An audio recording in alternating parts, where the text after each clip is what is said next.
precisely 11 a.m. on Saturday, August 23, 2025. The eye of Typhoon Kajiki was located approximately 650 kilometers east of Sanya City, Hainan Province. The storm, classified as the 13th typhoon of the year, was barreling westward across the South China Sea at a speed of 25 kilometers per hour, intensifying rapidly as it approached the southern coast of China. Meteorologists at China's National Meteorological Center issued a yellow alert, warning that Kajiki would either make landfall or pass dangerously close to Hainan Island by Sunday evening. The storm's sustained winds were measured at 152 miles per hour, 240 kilometers per hour, making it the strongest typhoon ever recorded in Sanya's history. As Kajiki's eye wall scraped the southern shores of Hainan, the city of Sanya was plunged into chaos. Rain lashed down in sheets, obscuring visibility and turning streets into rivers. Blocks of flats were partially hidden in mist and sea spray, while palm trees bent under the force of the wind. In one harrowing video, a man narrowly escaped death as a tree crashed down mere inches from him. The Backperch Weather Channel described the storm's behavior as a very rapid phase of intensification, noting that Kajiki's NE quadrant rain bands were dousing Hainan in relentless rainfall. The storm's core began to erode after land interaction, offering a glimmer of hope for neighboring Vietnam, but the flooding threat remained severe. China's Ministry of Emergency Management activated a Level 4 emergency response, dispatching a work team to Hainan to assist with flood and typhoon relief efforts. The State Flood Control and Drought Relief Headquarters coordinated with provincial authorities to reinforce dikes, monitor reservoirs, and prepare evacuation shelters. In total, 20,728 residents were evacuated from high-risk areas. Over 30,769 fishing vessels with more than 21,000 crew members were ordered back to port. Sanya issued a red typhoon alert, the highest in China's 4-tier warning system, and suspended all public transportation, construction, and commercial activities. While Hainan bore the brunt of Kajiki's fury, neighboring provinces Guangdong and Guangxi were not spared. Torrential rain and gale-force winds battered coastal towns, snapping tree branches and sending waves crashing over piers. The Guangxi Maritime Safety Administration dispatched patrol vessels to ensure all ships returned to port, while Haikou closed 3 major ports on Saturday evening. Reservoirs across the region were already 71 to 82% full, raising fears of catastrophic flooding. Authorities ordered controlled releases to ease pressure on downstream areas and prevent dam failures. Among the evacuees was Mei Lin, a 34-year-old mother of 2 from Sanya.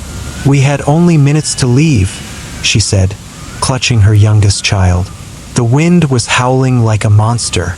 I've never seen anything like it." In another part of the city, elderly residents were rescued from a flooded nursing home by emergency crews in inflatable boats. Volunteers distributed food, water, and blankets at makeshift shelters set up in schools and community centers. The economic damage from Kajiki is still being assessed, but early estimates suggest losses in the billions. Roads were washed out, power lines downed, and telecommunications disrupted. Airports in Hainan and Guangdong canceled hundreds of flights, stranding thousands of passengers. Agricultural losses are expected to be severe. Kajiki threatened nearly 300,000 hectares of rice, 77,000 hectares of fruit plantations, and 57,000 hectares of rubber crops. Fish cages and coastal watch huts were destroyed, and saltwater intrusion may render farmland unusable for months. Meteorologists have linked Kajiki's intensity to broader climate trends. Since July, China has experienced record rainfall and extreme weather events, including droughts and floods. Experts warn that warming oceans and shifting jet streams are fueling stronger, more erratic typhoons. Natural disasters in July alone caused 52.15 billion yen, $7.28 billion, in direct economic losses, affecting millions and leaving nearly 300 dead or missing. China's central government urged local leaders to prepare for worst-case scenarios.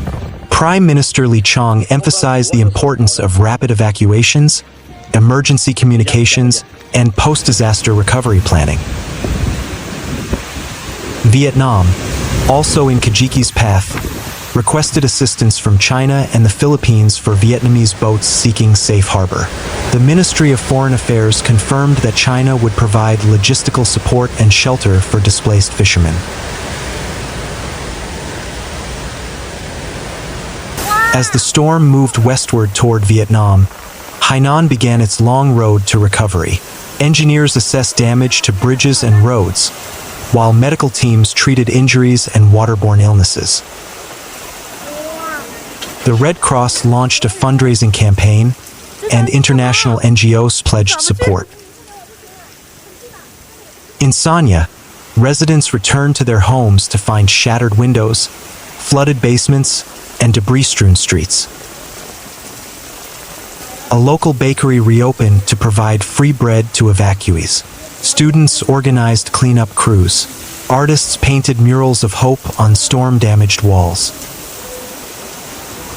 Typhoon Kajiki was more than a meteorological event. It was a test of China's emergency systems, infrastructure, and community spirit. The storm exposed vulnerabilities but also highlighted strengths: rapid coordination, technological forecasting, and human compassion.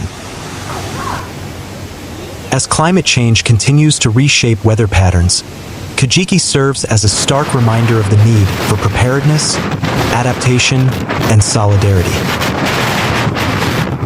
From the windswept shores of Hainan to the flooded streets of Guangdong, China stood firm in the face of nature's wrath and emerged with lessons that may shape its future. Monitoring indicates that Swordfish's force 12 winds reached Sanya at 6 p.m. last night. The Sanya Meteorological Observatory issued a red typhoon warning around 7 p.m., indicating that Swordfish had strengthened into a severe typhoon. Over the next 12 hours, average winds along the coast and inland of Sanya will remain at force 12 to 13, with gusts of 14 to 16, accompanied by heavy rain. At 8 p.m., Swordfish's center was about 30 kilometers southwest of Sanya, with maximum winds near the center reaching force 14. A press conference regarding Hainan Province's response to Typhoon Swordfish was held in Haikou yesterday. Kai Qinhua, a first-level inspector at the Hainan Provincial Meteorological Bureau, stated that Swordfish could be the strongest typhoon to hit Sanya in nearly 40 years. Prompting the Provincial Meteorological Observatory to issue a Level 1 warning. Fallen trees caused power outages, stranding residents on their way home. According to Shangguan News, drivers in Sanya last night could clearly feel the shaking of their cars due to the strong winds. Pedestrians struggled to walk under umbrellas amidst the wind and rain. Numerous trees were uprooted by the strong winds, falling onto roads and blocking traffic.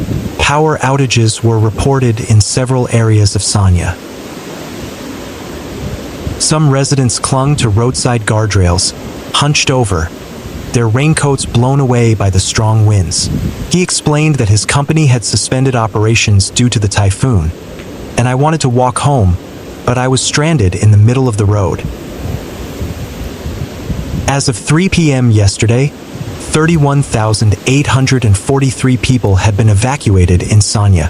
The Sanya Municipal Development and Reform Commission and other departments have initiated emergency transportation and distribution of grain and vegetable basket products. Approximately 800 tons of vegetables have been stockpiled, enough to meet the needs of residents and tourists for 2 days. The Hainan Provincial Emergency Response Department has urged the public to avoid unnecessary travel, especially in cities and counties severely affected by the typhoon, such as Sanya, Lingshui, and Ledong.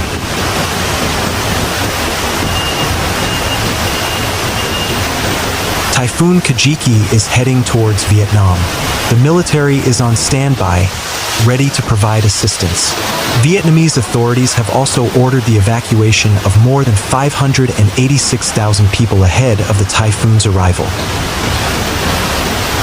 Meanwhile, the city of Sanya in Hainan Province, China, has also announced the suspension of business and work activities in preparation for the powerful typhoon. Residents of the central Vietnamese provinces of Thanh Hoa, Quang Tri, Hue, and Da Nang have been ordered to evacuate their homes. According to a report from the Vietnamese Ministry of Agriculture and Environment, Typhoon Swordfish is very strong and fast-moving, directly affecting coastal provinces from Thanh Hoa to Quang Tri. As the typhoon advances, 7 coastal provinces and cities, from Ninh Binh to Hue and Quang Ngai, have implemented strict sailing restrictions. Ships have been advised to anchor. Evacuation plans have been drawn up for Thanh Hoa, Quang Tri, Hue, and Da Nang, with a total of approximately 152,400 households and 586,800 people evacuated. The typhoon is expected to make landfall in these provinces on Monday morning. According to the Vietnam news agency, the Vietnamese military has issued an emergency directive to mobilize troops in response to the typhoon. The military is ready to deploy troops and drones to survey areas at risk of landslides. According to the Vietnam National Steering Committee for Civil Defense, the Ministry of National Defense has deployed more than 346,000 officers and soldiers to prepare for the typhoon and dispatched 8,200 pieces of equipment of various types, including 5,061 vehicles, 216 ships, 2,295 boats and speedboats, 623 special vehicles, and 5 aircraft. Vietnam Airlines canceled at least 22 flights to and from central cities on Sunday and Monday, while Vietjet Aviation said it was canceling or delaying flights but did not provide specific details. According to the Central Meteorological Observatory, at 12:15 a.m. on August 25th, Typhoon Swordfish was located at latitude 18.0 degrees north and longitude 108.6 degrees east, approximately 100 kilometers southwest of Sanya City, Hainan Province. The Central Meteorological Observatory had previously predicted that swordfish would gradually move toward the coast of central and northern Vietnam after passing along the coast from Sanya to Ledong in Hainan. Sanya had previously announced a citywide 5 suspensions and 1 closure measure on August 24th, including the suspension of classes, work, businesses, operations, flights, and the closure of tourist attractions. The weather forecast also predicts that from 8 p.m. on August 24th to 8 p.m. on August 25th, parts of Hainan Island, southwest Guangdong, southern Guangxi, and other places will experience heavy to torrential rain, among which there will be heavy rainstorms in the central and southern parts of Hainan Island, and very heavy rainstorms, 250 to 320 millimeters, in some local areas. People in the projected path should not go outdoors after 1400 GMT on Sunday, and soldiers are standing by to help, the government said. 7 coastal provinces in Vietnam banned boats from leaving shore early on Sunday, Tien Phong newspaper reported. Vietnam Airlines canceled at least 22 flights to and from central cities on Sunday and Monday.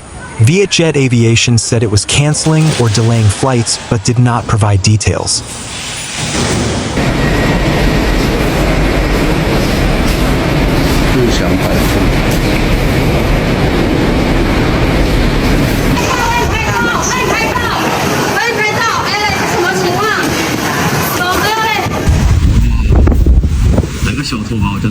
直接偷成毛坯房了。